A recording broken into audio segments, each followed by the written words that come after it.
আসসালামু আলাইকুম সুপ্রিয় শিক্ষার্থী বন্ধুরা, আমরা বিশ্ববিদ্যালয় ভর্তি যুদ্ধে যারা অংশগ্রহণ করতে চাচ্ছি তাদের মনে বর্তমান সময়ে নানান প্রশ্ন ঘোরাফেরা করে। তো সেরকমই কিছু ভর্তি যুদ্ধের প্রশ্ন উত্তর নিয়ে আজকে আপনাদের সাথে হাজির হলাম। আজকের আলোচনায় যে বিষয়গুলো সবাই জানতে পারবেন সেগুলো হচ্ছে কোন কোন বিশ্ববিদ্যালয়ে গুচ্ছ পরীক্ষা হবে, এরপর বিভাগ পরিবর্তন নিয়ে সিদ্ধান্ত কি, রেজাল্টের উপর মার্ক থাকবে কিনা, সেকেন্ড টাইম থাকবে কিনা, রিটেন নাকি এমসিকিউ, কোন পদ্ধতিতে পরীক্ষা হবে, এরকম আরো নানান প্রশ্ন। যেমন দেখেন, পরীক্ষার কেন্দ্র কোথায় হতে পারে, তারপর প্রশ্ন কোথা থেকে হবে, কত মার্কসের পরীক্ষা অনুষ্ঠিত হবে, হ্যাঁ, বিষয়ভিত্তিক কোন সাবজেক্টে কত মার্কস থাকবে, কৃষি বিশ্ববিদ্যালয়ের গুচ্ছ পদ্ধতি নিয়ে কোনো তথ্য থাকলে কি অবস্থা, এরপরে বাকি যে বিশ্ববিদ্যালয়গুলো আছে এরা কোন পদ্ধতিতে পরীক্ষা নেবে, গুচ্ছ পদ্ধতিতে চান্সে বা সাবজেক্ট চয়েসের ক্ষেত্রে কেমন ব্যবস্থা আছে। তারপর অনেকেরই প্রশ্ন করেন যে চতুর্থ বিষয় নিয়ে কি সিদ্ধান্ত হবে, হ্যাঁ, তো ইমপ্রুভ দেওয়া পরীক্ষার্থীদের ব্যাপারে কি সিদ্ধান্ত হবে, এক্সাম কবে হবে, এই যে নানান প্রশ্নগুলো রয়েছে আজকে সবগুলো প্রশ্ন আমরা এক ঝুড়িতে আলোচনা শিখে নিব। তো চলুন একদম প্রথম থেকে আলোচনা শুরু করি। প্রথম প্রশ্নটি ছিল কোন কোন বিশ্ববিদ্যালয় গুচ্ছ পরীক্ষা হবে। প্রথম কথা হচ্ছে গুচ্ছ পরীক্ষা হবে কি হবে না এটি নিয়ে একটি চূড়ান্ত ডিসিশন এসেছে হচ্ছে লাস্ট 1 ডিসেম্বর 2020। তো এই রিপোর্ট অনুযায়ী অর্থাৎ ইউজিসির একটা মিটিং অনুযায়ী তারা যে কথাটা সিদ্ধান্তে এসেছেন সেটি হচ্ছে 19টি সাধারণ বিশ্ববিদ্যালয় এবং বিজ্ঞান প্রযুক্তি বিশ্ববিদ্যালয় একসাথে সমন্বিত হয়ে একটি গুচ্ছ পরীক্ষা নিবে। এবং এই গুচ্ছ পরীক্ষায় কি থাকছে, গুচ্ছ পরীক্ষাতে 3টি পরীক্ষা হবে, arts commerce science. Arts commerce science, তো 3টি ইউনিটে পরীক্ষা হবে। 3টি ইউনিটে 3টি প্রশ্ন হবে, অর্থাৎ গুচ্ছ পরীক্ষাটা নেওয়া হবে 3টা বিভাগের মধ্যে। তো এবার আমি দেখি এই গুচ্ছ পরীক্ষা যাচ্ছে কোন কোন বিশ্ববিদ্যালয়, আরো অনেক প্রশ্নের উত্তর পাবেন, আপনারা অপেক্ষা করেন। আচ্ছা দেখেন, গুচ্ছ পরীক্ষাতে যাচ্ছে যে বিশ্ববিদ্যালয়গুলো এক নজরে দেখে নেন আপনারা। ইসলামী বিশ্ববিদ্যালয় খুলনা, তারপর জগন্নাথ বিশ্ববিদ্যালয়, কুমিল্লা বিশ্ববিদ্যালয়, কবি নজরুল বিশ্ববিদ্যালয়, বেগম রোকেয়া বিশ্ববিদ্যালয়, এরপরে বঙ্গবন্ধু শেখ মুজিবুর রহমান বিজ্ঞান ও প্রযুক্তি বিশ্ববিদ্যালয়, বরিশাল বিশ্ববিদ্যালয়, এরপরে আছে দেখেন রবীন্দ্র বিশ্ববিদ্যালয়, বঙ্গবন্ধু শেখ মুজিবুর রহমান ডিজিটাল ইউনিভার্সিটি, এটা গাজীপুরে, শেখ হাসিনা বিশ্ববিদ্যালয়, এরপরে বঙ্গমাতা শেখ ফজিলাতুন্নেসা মুজিব বিজ্ঞান ও প্রযুক্তি বিশ্ববিদ্যালয়, শাহজালাল বিজ্ঞান ও প্রযুক্তি বিশ্ববিদ্যালয়, হাজী মোহাম্মদ দানেশ বিজ্ঞান ও প্রযুক্তি বিশ্ববিদ্যালয়, এরপর দেখেন মাওলানা ভাসানী বিজ্ঞান ও প্রযুক্তি বিশ্ববিদ্যালয়, নোয়াখালী বিজ্ঞান ও প্রযুক্তি বিশ্ববিদ্যালয়। কয়টা হলো? 16টা। এবার দেখেন যশোর বিজ্ঞান ও প্রযুক্তি বিশ্ববিদ্যালয়, পাবনা বিজ্ঞান ও প্রযুক্তি বিশ্ববিদ্যালয়, রাঙ্গামাটি বিজ্ঞান ও প্রযুক্তি বিশ্ববিদ্যালয়। এরপর পরের প্রশ্নটা হচ্ছে গুচ্ছ পরীক্ষা হলে পরীক্ষার কেন্দ্রটা কোথায় হবে। দেখেন, গুচ্ছ পরীক্ষা যেমন বিজ্ঞান ও প্রযুক্তি বিশ্ববিদ্যালয় আর সাধারণ বিশ্ববিদ্যালয় যখন একসাথে পরীক্ষা নিচ্ছে তখন যে 19টি বিশ্ববিদ্যালয় এই গুচ্ছর আন্ডারে এসেছে, তাহলে এই 19টি বিশ্ববিদ্যালয় নিজ নিজ বিশ্ববিদ্যালয়ে অঞ্চল ভেদে স্টুডেন্টকে একটা কেন্দ্র চুজের অবস্থান দিবে। অর্থাৎ যখন ইউজিসি সার্কুলার দিবে তখন বলে দিবে যে আমরা এই 8টি বা 10টি বা এই 19টি, মানে যে কোনো একটা সংখ্যায় বিশ্ববিদ্যালয়ে আমরা ভর্তি পরীক্ষা নিতে চাই, তোমাদের ইচ্ছা মতো বা বাড়ির আশেপাশে যার যেখানে বাড়ি আছে, যদি আপনার বাড়ি কুষ্টিয়া হয় তাহলে কুষ্টিয়া বিশ্ববিদ্যালয়, যশোর হলে যশোর বিজ্ঞান ও প্রযুক্তি বিশ্ববিদ্যালয়, এভাবে আপনাকে একটা সুযোগ দিল, তখন আপনি আপনার ডিস্টেন্স অনুসারে চয়েস দিতে পারবেন পরীক্ষার কেন্দ্রের। হ্যাঁ, এটাও ডিপেন্ড করছে কত স্টুডেন্ট অ্যাপ্লাই করবে বা কত স্টুডেন্ট পরীক্ষায় পাশ করলো, তো এইগুলোর উপর ডিপেন্ড করে কিন্তু সিট সংখ্যা ফেলা হবে। তো এটা নিয়ে আপনার দুশ্চিন্তার কোনো কারণ নাই, পরীক্ষার কেন্দ্রটা যথাযথ চেষ্টা করা হবে আপনাদেরকে সহজ যেটা হয় সেটা, অর্থাৎ সহজ যেটা মানে বাড়ির পাশে অথবা নির্দিষ্ট একটা বড় এরিয়াতে, এভাবে। হ্যাঁ, কিন্তু অনেক দূরে গিয়ে পরীক্ষা দিতে হবে না, এটা আপাতত বলছি, নিশ্চিত থাকতে পারেন। আচ্ছা, এরপরে হ্যাঁ, এখানে অনেক কথা ছিল, এগুলো আপনারা পড়ে নিতে পারবেন, যা বললাম মুখে সেগুলোই। এর পরের প্রশ্নটা খুব গুরুত্বপূর্ণ, বিভাগ পরিবর্তন নিয়ে কি সিদ্ধান্ত। আমরা জানি বাংলাদেশে অনেক স্টুডেন্ট বিভাগ পরিবর্তন নিয়ে পড়াশোনা করছেন, বিশেষ করে সায়েন্স থেকে ডি ইউনিটে যেতে চাচ্ছেন, কমার্স থেকে ডি ইউনিটে যেতে চাচ্ছেন, আর আর্টস আলাদা তো ফ্যাসিলিটিস, একই সাথে বিডি। তো বিভাগ পরিবর্তন নিয়ে যেটি কথা সেটি হচ্ছে, দেখেন, বিভাগ পরিবর্তন আমরা জানতাম ডি ইউনিট বিভাগ পরিবর্তন, এখন হয়তো ইউনিট ডি কথাটা থাকবে না, বাট বিভাগ পরিবর্তনের সুযোগ আছে। সেটি কিভাবে, বা এটা থাকবে, কারণ আপনাদেরকে নিয়েও কিন্তু একটা মহল চিন্তা করে, বা উচ্চশিক্ষার ক্ষেত্রে কিন্তু এটা বিভাগ পরিবর্তনের সুযোগ আছে বা থাকবে বলেই সবাই সিদ্ধান্তে আসে। তো এখানে থাকবে, কিন্তু সিস্টেমটা পরিবর্তন হবে। কি সিস্টেম? আলাদা করে ডি ইউনিটে এক্সট্রা পরীক্ষা হয়তো হবে না। এটা কি করা হবে আমি আপনাদেরকে ক্লিয়ার করছি। যেমন ইউজিসি যখন আপনাদের সার্কুলার দিবে যে সায়েন্স আর্টস কমার্স 3 ইউনিটে পরীক্ষা হবে, হ্যাঁ, তখন আপনাকে এইটা করতে পারে যে যারা সায়েন্সে আছেন এরা সায়েন্সের ইউনিট পরীক্ষা দিলেন, পাশাপাশি আপনারা যদি বিভাগ পরিবর্তন করতে চান তাহলে বিভাগ পরিবর্তনের উদ্দেশ্যে হয়তো সায়েন্সের ওই প্রশ্নেই একটা অংশে অতিরিক্ত কিছু অংশ থাকলো বিভাগ পরিবর্তনের জন্য ওই অংশটা উত্তর করতে হতে পারে। অথবা আরেকটা প্রসেস হতে পারে, সায়েন্সের স্টুডেন্টকে বললো যে আপনারা আর্টসের ইউনিটে পরীক্ষা দিবেন, অর্থাৎ সে 2 ইউনিটেই ফর্ম তুলতে পারলো, সায়েন্স এবং আর্টস। কিন্তু দেখেন আর্টসে কিন্তু আর্টসের স্টুডেন্ট থাকবেই, তারপরেও আর্টসে এখানে নন আর্টস যারা আছে অর্থাৎ কমার্স এবং সায়েন্স এই দুই গ্রুপের স্টুডেন্টরা আর্টসে ঢুকে পরীক্ষা দিতে পারে, বা এরকম সুযোগও গুচ্ছ দিতে পারে। অর্থাৎ সেই ক্ষেত্রে সায়েন্সটা গ্রুপ চেঞ্জ করে কোথায় যাচ্ছে, আর্টসের ইউনিটে যাচ্ছে। এবার আর্টসের ইউনিটে যখন প্রশ্ন হবে তখন সেখানে হয়তো বা প্রশ্নের মধ্যে ভাগ করা থাকবে যে কিছু কমন অংশ থাকলো যেটা আর্টস কমার্স সায়েন্স সবাইকে উত্তর করতে হবে, আবার এরকমও থাকতে পারে কিছু অংশ থাকলো শুধু আর্টসের জন্য, কিছু অংশ থাকলো শুধু কমার্সের জন্য, কিছু অংশ থাকলো শুধু সায়েন্স থেকে যারা আসলো আর্টসে পরীক্ষা দিবে, এইভাবে। অর্থাৎ গ্রুপ চেঞ্জের বিষয়টা কিন্তু থাকবে, সেটা হয়তো আপনাকে প্রশ্নের মধ্যে একটা সিস্টেম দিয়ে দিবে, অদল বদল করে পরীক্ষা দিতে হবে। সো এটা বিভাগ পরিবর্তন থাকছে, এই পর্যন্ত আমরা এখন পর্যন্ত যত কথা বলেছি এটা কনফার্ম হতে পারি যে বিভাগ পরিবর্তন থাকবে, কিন্তু সিস্টেমটা ভিন্ন হইতে। সো আপনার নিজ গতিতে পড়াশোনা করতে থাকেন। তো এরপর এখানে কথা এতটুকুই গেল, এর বেশি এখানে আলোচনার কিছু নেই। তারপর আসেন পরের প্রশ্নে, প্রশ্ন কোথা থেকে হবে। দেখেন এটা অনেকেরই প্রশ্ন যে তাহলে প্রশ্নগুলো কোথা থেকে হবে। দেখেন এখানে আমি আপনাদেরকে এই লাইনটুকু পড়ে দিচ্ছি, উচ্চ মাধ্যমিক পাঠ্যসূচির উপর ভিত্তি করে প্রশ্নপত্র তৈরি করা হবে। ইউজিসি পরিচালক ডক্টর শামসুল আরিফিন একটি সংবাদ বিজ্ঞপ্তিতে এ তথ্য জানিয়েছেন। কি বলেছেন? উচ্চ মাধ্যমিকের পাঠ্যসূচি মানে হচ্ছে ইন্টারমিডিয়েটের এইচএসসির যে কারিকুলাম বা বই পুস্তক ছিল সেইগুলোকে বেস করে প্রশ্ন হবে। এর মানে এই না যে দুনিয়ার সকল প্রশ্ন ওখান থেকেই হবে, হ্যাঁ, বেস করে প্রশ্ন হবে। তো ওইখানে কথার কথা আপনার যদি কোনো টার্মস থাকে সেই টার্মসের সাথে আরো বিস্তৃত কোনো বিষয় থাকতে পারে, সেইগুলোর জন্য কিন্তু আমরা এই যে যারা অ্যাডমিশন লেভেলে পড়াই বা অ্যাডমিশন কোচিং বলেন প্রাইভেট বলেন এখানে সেই সাপোর্ট গুলো দেওয়া হয়। শুধুমাত্র ইন্টারের বই থেকেই যদি প্রশ্ন হতো তাহলে অতীতের প্রশ্নগুলো আপনারা ঘেটে দেখবেন একদম সব হয় না, এখন কিছু প্রশ্ন করা শুরু করেছে আর বেজের উপর ভিত্তি করে আপনার প্রশ্ন করা হচ্ছে। তো তাহলে আমরা দুইটা জিনিস শিওর হলাম, একটা হচ্ছে এইচএসসি বইয়ের বেসকে কেন্দ্র করে কিছু প্রশ্ন ওখান থেকে হুবহু হবে, আর অধিকাংশ প্রশ্ন ওটাকে বেস করে বাহির থেকে হবে। সো বাহির থেকে মানে আপনার যে বইগুলো সাপোর্ট নিচ্ছেন বা কোচিং এর সাপোর্ট নিচ্ছেন এইগুলো থেকে প্রশ্ন হবে। তো তাহলে প্রশ্ন হওয়ার বিষয়টা ক্লিয়ার। এখন আসেন আপনাদেরকে এই প্রশ্নের বিষয়ে বলি, যারা আর্টস কমার্স আছেন তারা কি করবেন, তারা ইন্টারের পাঠ্য বইগুলো মধ্যে কি সব বই পড়বেন? না, সব বই না। আমরা জানি অ্যাডমিশনে স্বাভাবিকভাবে যে জায়গা থেকে প্রশ্নগুলো হয় অর্থাৎ বাংলা, ইংলিশ, সাধারণ জ্ঞান, আর কমার্সের জন্য হয় বাংলা, ইংলিশ আর হচ্ছে আপনার কমার্সের সাবজেক্টগুলো। তো এই সাবজেক্টগুলো আপনার ইন্টারের বইগুলোকে ফলো করবেন, কিন্তু আদার্স যে আরো বইগুলো আছে সেগুলো নেসেসারি মনে করছি না। আচ্ছা, এরপর দেখেন ইন্টারের এই বইগুলো পাঠ্য বই থেকে পড়লেন, কিন্তু আপনার তো অ্যাডিশনাল আরো পড়া দরকার। সেজন্য আমি যেটা সাজেস্ট করব আপনাদের সেটি হচ্ছে ইংলিশ একটা মানে ভীতিজনক বিষয় অনেকের কাছে। তো ইংলিশের এই ভয়টাকে দূর করার জন্য যেটি করতে পারেন আপনারা সেটি হচ্ছে রিটেন প্লাস এমসিকিউ ভিত্তিতে লেখা বাংলাদেশের একমাত্র ভিডিও ক্লাস ভিত্তিক বই, আপনাদের টেক্সট প্লাস অ্যাডভান্স লার্নিং এর উপর লেখা এক্সপার্ট অ্যাডমিশন ইংলিশ বইটা পড়তে পারেন। এটা আর্টস কমার্সের স্টুডেন্টের জন্য বলছি।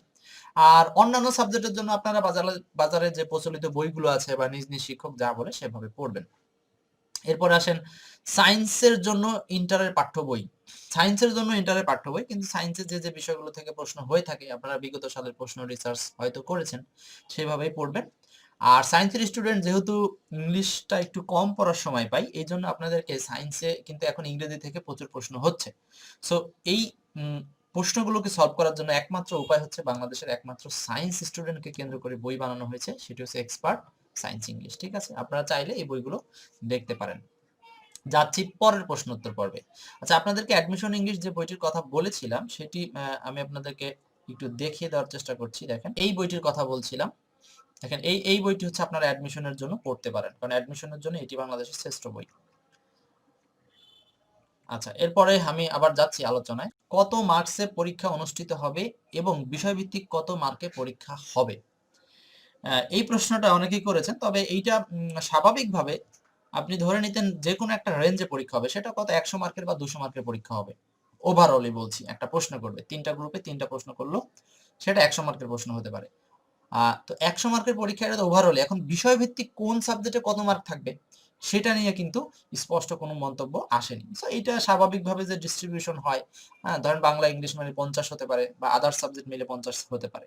হ্যাঁ? তো এভাবে প্রশ্ন হতে পারে। সায়েন্সের জন্য মাদার সাবজেক্টে দেখা হলো 50 আর আ সাব সাবস্টিটিউট সাবজেক্ট গুলোতে 50 দিতে পারে। তো এইটা আসলে ডিপেন্ড করবে ইউজিসির উপরে বা ইউজিসি যে কমিটি নির্ধারণ করবে পরীক্ষার জন্য সেই কমিটির উপরে। সো ওইটা নিয়ে দুশ্চিন্তা না থেকে পরীক্ষা হচ্ছে এবং সেখানে 100 মার্ক অথবা 200 মার্ক থাকবে, তবে 100 মার্ক থাকার সম্ভাবনাই বেশি রয়েছে। আচ্ছা, এরপর আসেন রেজাল্টের উপর মার্ক থাকবে কি? দেখেন রেজাল্টের উপর মার্কস থাকবে কি, এটা নিয়ে আমাদের দুশ্চিন্তার অভাব নাই। দেখেন গুচ্ছ পরীক্ষার রেজাল্টে কোনো মার্ক থাকবে না। দেখেন পরীক্ষা হচ্ছে দুইটা, আপনার হচ্ছে প্রথম কথা হচ্ছে গুচ্ছ পরীক্ষা, তারপরে আপনার বিশ্ববিদ্যালয়গুলো আলাদা সার্কুলার, দুইভাবে কিন্তু আপনাদের ভর্তি সিস্টেমটা হবে। তো গুচ্ছ পরীক্ষার রেজাল্টে কোনো মার্কস থাকবে না। এটা দেখেন আপনাকে যে কেউ একটা মিনিমাম রেজাল্ট হলে গুচ্ছ পরীক্ষা যুক্ত হতে পারবে। কথার কথা বললো যে যারা সি গ্রেডের উপরে আছেন তারা এই গুচ্ছ পরীক্ষায় যুক্ত হতে পারবেন। তো গুচ্ছ পরীক্ষা যুক্ত হলে ওখানে শুধু প্রশ্নপত্রের যে মান, 100টা প্রশ্ন পরীক্ষা দিয়ে যে মার্কস, সেটাই ওখানে থাকবে, ওখানে রেজাল্টের স্কোর যোগ করা হবে না। তাহলে বলবেন রেজাল্টের স্কোরটা যাবে কোথায়? হ্যাঁ, রেজাল্টের স্কোর একটা ভ্যালুয়েশন হবে, সেটি যাবে হচ্ছে বিশ্ববিদ্যালয় যখন নতুন করে আবার সার্কুলার দিবে যে আপনারা যারা ইউজিসির পরীক্ষায় এত পেয়েছেন, কথার কথা আপনি 50 পেয়েছেন, বললো যে ইউজিসির পরীক্ষায় যারা 50 পেয়েছেন এবং যাদের রেজাল্ট একটাতে এ গ্রেড, একটাতে এ প্লাস, অথবা একটাতে 3.5 আরেকটাতে 3.5, তো এরা আমাদের এখানে অ্যাপ্লাই করতে পারবেন। তখন ওরা আবার বলে দিবে যারা অ্যাপ্লাই করবেন এদের মধ্যে থেকে আমরা বাছাই করব কিভাবে, আপনাদের ইউজিসির রেজাল্ট স্কোর এত প্লাস আপনাদের এসএসসি ইন্টারের রেজাল্ট স্কোর এত, এই দুটার সাথে যোগ করে আমরা একটা রেজাল্ট দিব, সেই লিস্ট অনুযায়ী আমরা ভর্তি নিব। একটা লিস্ট দিবে, মেধা তালিকা দিবে, সেই তালিকা অনুযায়ী ভর্তি নিবে। তাহলে রেজাল্টের ব্যাপারটা যদি থাকে সেটি ইউজিসির কাছে নাই, সেটি আছে হচ্ছে নিজ নিজ বিশ্ববিদ্যালয়ের কাছে। তো ইউজিসির পরীক্ষা হয়ে যাওয়ার পরে বিশ্ববিদ্যালয়গুলো সার্কুলার দিবে, হ্যাঁ, যে আপনারা যারা ইউজিসির রেজাল্ট এবং আপনাদের নিজেদের এসএসসি ইন্টারের রেজাল্ট অর্থাৎ 3টি রেজাল্ট এক করে এই হচ্ছে, তারা আমাদের এখানে অ্যাপ্লাই করতে পারবেন। তখন অ্যাপ্লাইয়ের ভিত্তিতে ওরা একটা সিকোয়েন্স করে নিবে, করে ভর্তি নেওয়া শুরু করে দিবে। এটাই হচ্ছে প্রসেস। হ্যাঁ, তাহলে আবার দেখা গেল যে আপনি একটা বিশ্ববিদ্যালয়ে আবেদন করলেন, সেখানে প্রথম চান্সে 1000 সিটের মধ্যে 500 পূরণ হলো, আর 500 পূরণ হলো না, ওটা আবার পরে ওয়েটিং লিস্ট থেকে টানবে। এটা কোনো ভয় নাই, কারণ আপনি তো একাধিক বিশ্ববিদ্যালয়ে আবেদন করে রাখবেন, তখন ঘরে বসে আপনি দেখতে পারবেন যে আপনি কোথায় কোথায় ওয়েটিং আগাচ্ছেন বা সরাসরি পেয়ে গেছেন কিনা। হ্যাঁ, তো এরকম এটা নিয়ে দুশ্চিন্তার কোনো কারণ নাই, ভর্তি প্রসেসটা খুবই সহজ হচ্ছে, এটা চিন্তা রাখেন। তো এই ছিল হচ্ছে রেজাল্টের উপর কথোপকথন। এরপরে যাচ্ছি পরের প্রশ্নে, অন্যান্য বিশ্ববিদ্যালয় কোন কোন পদ্ধতিতে ভর্তি পরীক্ষা নিবে? অন্যান্য বিশ্ববিদ্যালয় বলতে আমরা বলতে চাচ্ছি যারা গুচ্ছ পরীক্ষায় যাচ্ছেন না, যেমন বিশেষত ঢাকা, রাজশাহী, জাহাঙ্গীরনগর এবং চট্টগ্রাম। তো যারা বিশ্ববিদ্যালয়ের জন্য আলাদা আলাদা পরীক্ষা নেবেন, এটা তাদের পূর্বের যে সিস্টেমগুলো রয়েছে অর্থাৎ লিখিত প্লাস এমসিকিউ আকারে, সেই ভিত্তিতেই কিন্তু এখানে পরীক্ষা হতে পারে। তো তাদের বিজ্ঞপ্তিটা তারা এখনো যেহেতু দেয়নি, তো যখন বিজ্ঞপ্তি দিবে আমরা নেট সহ সোশ্যাল সাইটে এই উত্তরগুলো পেয়ে যাব। বোঝাতে পেরেছি? তাহলে অন্যান্য বিশ্ববিদ্যালয়ে ভর্তি প্রস্তুতিটা বা পদ্ধতিটা পূর্বের ন্যায় থাকার সম্ভাবনা রয়েছে। পরের প্রশ্ন, গুচ্ছ পদ্ধতিতে ভার্সিটি চয়েস ব্যবস্থা কেমন হবে? দেখেন গুচ্ছ পদ্ধতিতে এখন ভার্সিটি চয়েসের বিষয়টা কিন্তু আমি একভাবে বললাম যে গুচ্ছ পদ্ধতির একটা রেজাল্টের ভিত্তিতে পরবর্তীতে আপনি ভার্সিটিতে আলাদা আলাদা করে অ্যাপ্লাই করবেন, এটা একটা প্রসেস। আরেকটা প্রসেস, যদি এখানে গুচ্ছ পদ্ধতির পরীক্ষার সময় এরা যদি কর্তৃপক্ষ বলে যে না আপনাদেরকে এখনই বিশ্ববিদ্যালয়ের চয়েস দিতে হবে, 19টা বিশ্ববিদ্যালয়ের সিকোয়েন্স চয়েস দিতে হবে, সেটি ভর্তি হওয়ার ভিত্তিতে। পরীক্ষা কোথায় দিবেন? কেন্দ্রের ভিত্তিতে না, ভর্তি হওয়ার ভিত্তিতে বা আপনার বিশ্ববিদ্যালয়ের চয়েসের ভিত্তিতে। এটা এই সময়ও কিন্তু চয়েসটা নিয়ে নিতে পারে। অর্থাৎ আপনি যখন গুচ্ছ পরীক্ষার জন্য আবেদন করবেন তখন যদি ওরা কোনোভাবে একটা সিকোয়েন্স দেয় সেখানেও দিতে পারে। যেমন এখানে বলছি কি, প্রথমে গুচ্ছ পরীক্ষা হবে, তারপর নিজ নিজ বিশ্ববিদ্যালয়ে ভর্তি পরীক্ষার বিজ্ঞপ্তি দিবে, সেখান থেকে চয়েস, রেজাল্ট, স্কোর, পরীক্ষার নম্বরের ভিত্তিতে ইউনিট অনুসারে সাবজেক্ট পাবেন। কিন্তু এটাকে আমি বলছি কেন, যে যদি মনে করে যে ইউজিসি না আমরা চয়েসটা আগে থেকে নিয়ে নিব, পরবর্তীতে এই চয়েসের ভিত্তিতেই স্টুডেন্ট অটোমেটিক আবার বিভিন্ন বিশ্ববিদ্যালয়ে অ্যাপ্লাই না করলেও হবে, পেয়ে যাবে, দুইভাবেই হতে পারে। হ্যাঁ, সো এটা আপনি আপাতত মনে রাখেন যে গুচ্ছ পদ্ধতিতে ভার্সিটি চয়েসটা ইউজিসি দিবে না, এটা আপনার নিজ নিজ করে সব বিশ্ববিদ্যালয়ে আলাদা আবেদন করতে হতে পারে। হ্যাঁ, এটা একটু খেয়াল রাখবেন। আচ্ছা, এরপর আসি পরের প্রশ্নে, সেকেন্ড টাইম থাকবে কিনা। আচ্ছা, সেকেন্ড টাইম আর যারা আছেন তাদেরকে নিয়ে তো এখন পর্যন্ত কোনো বিজ্ঞপ্তি আসেনি যে আপনাদের থাকবে না। গত বছর কেবল একটা ভার্সিটি নিয়েছিল যে সেকেন্ড টাইম থাকছে না সেখানে, বা কয়েকটা ভার্সিটি নিয়েছিল যে সেকেন্ড টাইম থাকছে না। তো এভাবে কিন্তু সকল ভার্সিটি এটা করতে পারে না, কারণ সেকেন্ড টাইমে একটা হিউজ স্টুডেন্ট এখানে আছে। তো কর্তৃপক্ষের নলেজে অবশ্যই ব্যাপারটা আছে যে তারা সেকেন্ড টাইম সরাসরি এবছর তুলে দিবে না, কোনো না কোনো ভাবে একটা সিস্টেম দিবেই যে আপনি চাইলেই সেকেন্ড টাইম পরীক্ষা দিতে পারবেন। ক্লিয়ার? সো এই বিষয়টা সেকেন্ড টাইম পরীক্ষা দিতে পারবেন কি পারবেন না, এটা যদি কোনোভাবে নাবোধক হয় যে পারবেন না, সেক্ষেত্রে নির্দিষ্ট কিছু বিশ্ববিদ্যালয় বলতে পারে যে আমাদের বিশ্ববিদ্যালয়ে ভর্তি হওয়ার জন্য শর্ত হচ্ছে যারা সেকেন্ড টাইমার আছে তাদেরকে আমরা নিব না। তাতে তার ইউজিসির রেজাল্ট থাকবে, তার এসএসসি ইন্টারের রেজাল্ট থাকবে, তবুও সে ওই কটা বিশ্ববিদ্যালয়ে আবেদন করতে পারবে না, বা চয়েস লিস্টে সে দিতে পারবে না। তো এটা তো আপনার কিছু করার নাই, কারণ 2-4টা বিশ্ববিদ্যালয় যদি এরকম বলে যে না আমরা সেকেন্ড টাইম নিব না, না নিলেও আমার তো বিশ্ববিদ্যালয় আরো আছে, হতাশ হওয়ার কি আছে, অনেকগুলো বিশ্ববিদ্যালয় আছে। তো পড়াশোনা কন্টিনিউ করেন, আশা করি সবাই বিশ্ববিদ্যালয়ে ভর্তি হতে পারবেন। আচ্ছা, তাহলে সেকেন্ড টাইম নিয়ে আশা করি আর কোনো প্রশ্ন থাকলো না। আচ্ছা, চলে যাচ্ছি রিটেন না এমসিকিউ পদ্ধতিতে এক্সাম হবে।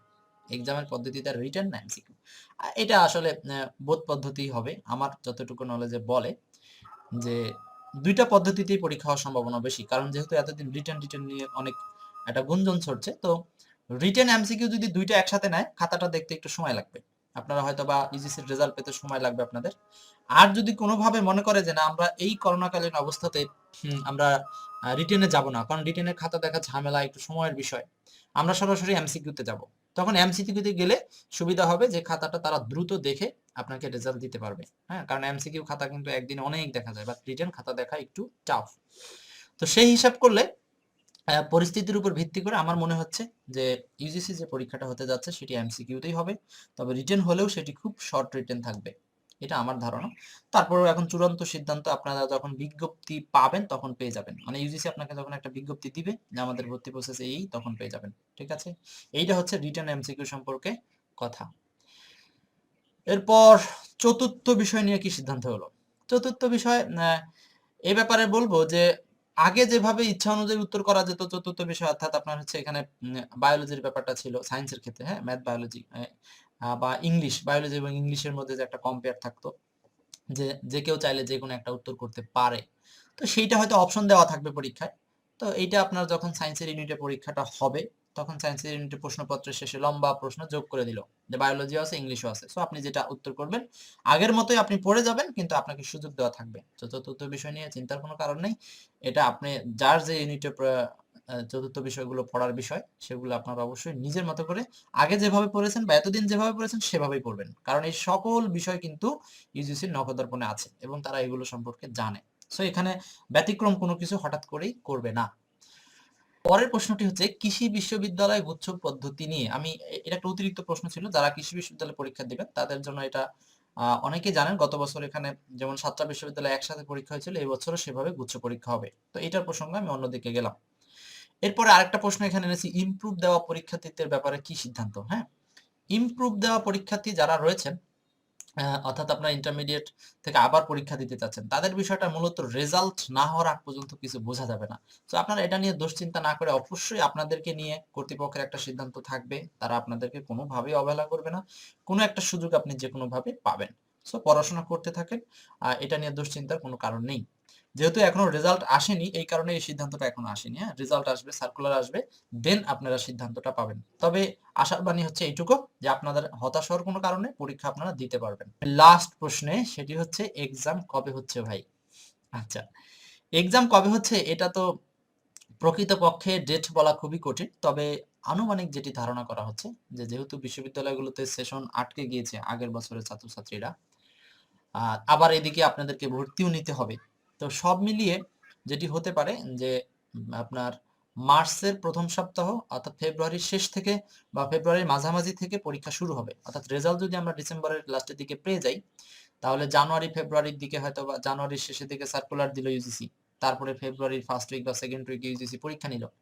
তো ইউজিসি ফেব্রুয়ারির ফার্স্ট সেকেন্ড উইকে পরীক্ষা নিলে রেজাল্ট পেয়ে গেলাম আমরা, ইউজিসির পরপর রেজাল্ট পেয়ে গেলাম হচ্ছে আপনার ধরেন মার্চের আগে শুরুর দিকে। তো মার্চের শুরুর দিকে যখন রেজাল্ট পেয়ে যাব তখনই বিশ্ববিদ্যালয়গুলো সার্কুলার দিবে এবং হয়তোবা মার্চ এপ্রিল এই 2 মাসের মধ্যেই বিভিন্ন বিশ্ববিদ্যালয়ে আপনার ভর্তি প্রসেসিংটা শুরু হয়ে যাবে। এইটা হচ্ছে আনুমানিক ধারণা করা হচ্ছে। তবে সবকিছুই ডিপেন্ড করছে করোনা পরিস্থিতি কোন দিকে যাচ্ছে। হ্যাঁ?